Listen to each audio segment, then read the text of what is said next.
Hello students, this is your explanation for your exercise for chapter number 7. All of you will open page number 78. See the grammar portion here. Clause. So I think first of all we should have an idea about what clause is. So a clause is a part of a sentence which contains a subject and a verb. Means close एक sentence का ही part होता है जिसमें हमारे पास subject भी होता है and verb भी होती है. Clauses can be divided into two classes, main clause and subordinate clause. Clauses को हम टू पार्ट्स में डिवाइड कर सकते हैं, main clause and subordinate clause. Main clause जो हमारा होता है वो इंडिपेंडेंट क्लोज होता है. इंडिपेंडेंट मीन्स अगर हम उसको separately as a sentence use करते हैं तो वो हमें एक प्रॉपर मीनिंग देता है.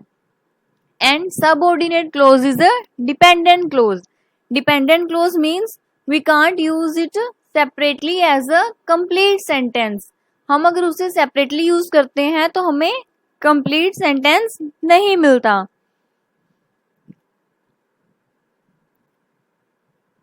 Now, noun clause. A noun clause functions as a noun. Noun clause noun की तरह ही फंक्शन करता है. Example, I like pizza, I know Rohan. Here pizza and Rohan are nouns. Now next, I like what I see, I know how to tie my shoelaces.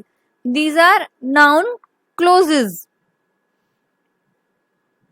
There are mainly 3 points to understand about noun clauses. हमें noun clauses के बारे में 3 points हमेशा remember रखने हैं जिससे हमें noun closes को इजिली आइडेंटिफाई करने में कोई डिफिकल्टी नहीं होगी. तो first, a noun close is a dependent और सबऑर्डिनेट क्लोज. जो हमारा नाउन क्लोज है वो डिपेंडेंट है, मीन्स अगर हम उसे सेपरेटली यूज करते हैं तो हमें प्रॉपर मीनिंग एक सेंटेंस का नहीं मिलता, एक कंप्लीट सेंटेंस नहीं मिलता. Next one is noun close एक सब्जेक्ट भी हो सकता है, एक ऑब्जेक्ट भी हो सकता है और अ कॉम्प्लीमेंट भी हो सकता है. Third one is a noun close begins with that, how और WH वर्ड्स. मीन्स एक नाउन क्लोज जो है वो हमेशा या तो दैट से स्टार्ट होगा या हाउ से स्टार्ट होगा या फिर क्वेश्चन वाले जो हमारे होते हैं ना, what, who, which, when, why, उन सब से स्टार्ट होगा noun close. Now see the first question here. Underline the noun clauses in the following. First, he heard that he would not succeed in his mission. That से जो start हो रहा है, सी he feared, वो डरता है that he would not succeed in his mission. किस बात से डरता है? that he वो अपने मिशन में जो है सक्सेसफुल नहीं होगा. ठीक है, तो इसमें हमारे पास एक सबसे अच्छा हमें इसे आइडेंटिफाई करने का क्या है, that it is started from that he would not succeed in his mission. Second one, who से start हो रहा है, easily identified. Where, what, why, where, will, how the magician, how से start हो रहा है, that. And in second question you have to add noun clauses here. Any noun clause you can add here, but it must be meaningful. Next is adverb clause. Adverb clauses function as an adverb.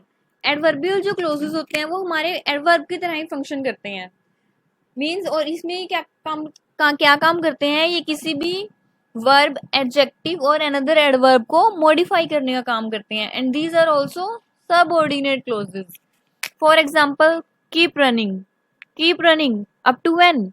Until I ask you to stop. मतलब दौड़ते रहो कब तक? Until I ask you to stop. I will complete my homework after I walk the dog. Now come on next page. Here are types of clauses. हमारे जो mainly adverbial जो clauses होते हैं उनके 7 parts होते हैं. Means वो 7 types के होते हैं. First is time. If we understand it in simple words, then these give us the answer of the question when. Time, ये हमें कोई टाइम पीरियड बताते हैं और हमें ये किस चीज का आंसर देते हैं, व्हेन. कोई चीज कब हुई, व्हेन. ठीक है, and these are the given the subordinatings, means when, whenever, anytime, before, after, till, until, while, since, just, soon as, just as soon as often as, now that, as long as, ये सारे जो है subordinating है. Means ये हमें इस sentences में कहीं ना कहीं मिल जाएंगे. Next is adverbial clause of place. Place में हमें किसी भी प्लेस के बारे में बताया होगा कि कहाँ पे कौन सा एक्शन हुआ है, एंड ये हमें मेनली वेयर का आंसर देते हैं. That where, if we ask where then we get the answer in adverbial clause of place. These are its subordinatings. Then adverbial clause of manner. They denote how something is done. कौन से वे से किस चीज को किया गया है, कौन से मैनर से किया गया है, and they give us the answer of the question how. Next is adverbial clause of reason. Like to denote the reason or the cause of the action. किसी काम को क्यों किया गया है, क्या कारण था उसे करने का, and they generally give the answer to the question why. And because, as for, that are its subordinating. Means subordinating means ये हमें उस सेंटेंस में मिलते हैं. Adverbial clause of condition. To tell the condition when an action takes place or someone does something. कोई भी condition जब हम रखते हैं कि कोई एक्शन हुआ है, जैसे अगर ऐसा होता तो, ठीक है, और मतलब कोई भी एक्शन हुआ है, कोई भी कंडीशन है, उसके लिए हम adverbial clause of condition use करते हैं. Next one is adverbial clause of purpose. Purpose, किसी चीज को करने का क्या पर्पस है, क्या एम है, ये हमें इस एडवर्बियल क्लॉज से पता लगता है. मीन्स इस एडवर्बियल क्लॉज में हमें मेनली पर्पस बताया होता है. लाइक इसमें हमें सबऑर्डिनेटिंग्स क्या मिल जाएंगे, सो दैट, क्या पर्पस था, so that, in order that. Then last adverbial clause of contrast. इसमें हम किसी भी चीज में कंट्रास्ट करने में यूज करते हैं. Here are its subordinatings. Next is the combine the following pair of sentences using subordinating conjunctions. इसमें आपको कंजक्शन यूज करके इन दो सेंटेंसेस को एक सेंटेंस बनाना है. ठीक है. Here I waited for Harsha to come to the theatre, full stop. I waited till she arrived.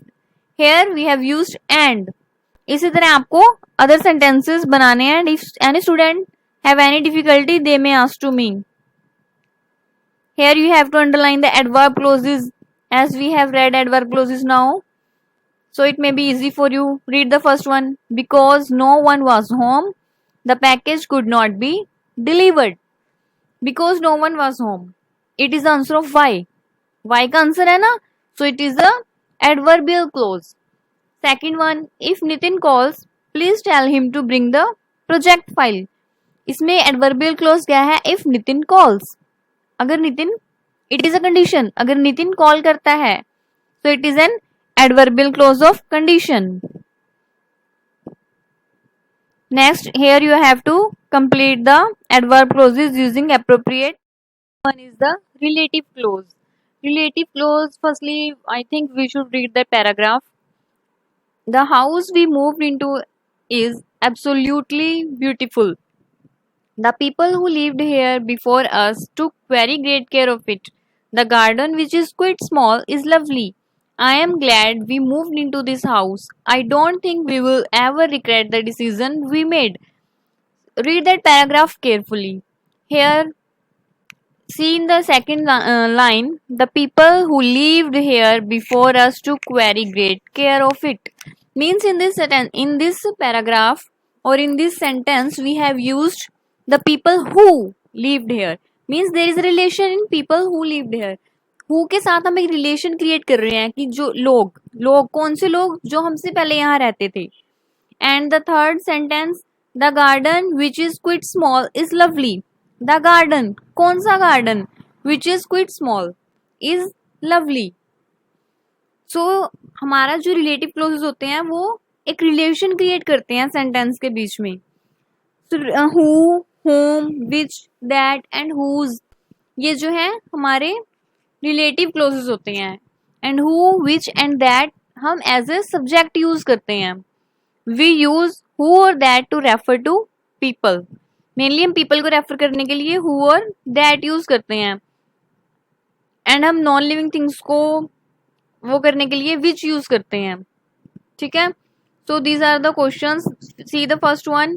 It is done for you. See the second one. She is the nurse. She looked after me. Means she is the nurse who looked after me. I think all of you will done this. And if you have any problem, please discuss it with me. Now, who, which and that as object of a relative clause. इनको हम sentence में as a object use करते हैं. They are mainly we use who or whom or that to refer to people. We use them in place of noun objects or pronouns. We often say who instead of whom when we speak. Means जहाँ पे हमें whom use करना होता है जब हम बोलते हैं तो हम who speak करते हैं, उसे who pronunciate करते हैं. Okay. Whom or that do not change when they refer to masculine, feminine, singular और plural objects. इनकी फॉर्म कभी भी चेंज नहीं होती. अगर हम इन्हें वुमेन के लिए यूज कर रहे हैं, मैन के लिए यूज कर रहे हैं. ठीक है. Come on the next page. We use which or that to refer to animals and things. Animal और things को रेफर करने के लिए हम which और that यूज करते हैं. ठीक है. However, we usually omit which and that. कई बार हम क्या करते हैं which और that को omit कर देते हैं, छोड़ देते हैं. For example, that's the cat I photographed. Means ये वो cat है जिसकी मैंने फोटो ली थी. यहाँ पे हम which यूज कर सकते थे या फिर ठीक है तो उसको हमने omit कर दिया. Those are the cats I photographed इस sentence में. That's the photo I took. इसमें हमने that यूज किया है and those are the photos I took. अब हम इन्हें इन sentences को whom, which और nothing के साथ join करना है. See is the B part. She is the nurse whom I saw. We can use whom here because it is not a thing or not an animal. Nurse is a human. They are the postcards that I sent from Spain. They are the secretaries whom Mr. Puri employed. Now whom, which or that as the objects of prepositions. हमने अभी noun के objects के साथ ही ने पढ़ा. अब हम objects of prepositions पढ़ेंगे. The position of prepositions in relative clauses is very important. Firstly, observe the examples. He is the person to whom I wrote. Means हम इसमें who नहीं लिख सकते. But कई बारी हमारी pronunciation में who आता है लेकिन हम whom लिखते हैं. He is the person whom I wrote. This is the pan in which I boiled the milk. This is the pan which I boiled the milk in. However, we usually prefer to omit whom, which or that. Example, he is the person I wrote to. This is the pan I boiled the milk in. Means हम जो ये हमारे whom और which और that है हम इनको mainly omit कर देते हैं sentence में से. Now join each pair of sentences in 3 different ways as shown in the example. हमें एक sentence given है, हमें इसे 3 different ways में write करना है. See, first one is done for you. See the second one now. She is the nurse. I gave the flowers to her. First हमें किस form में change करना है? Whom वाली form में. She is the nurse to whom I gave the flowers. Then she is the nurse whom I gave the flowers to. Then she is the nurse I gave flowers to. Third में हमने बिल्कुल omit कर दिया उसे. All the other sentences you will do like that only. And if any student have any problem in any of the topic, please discuss it with me.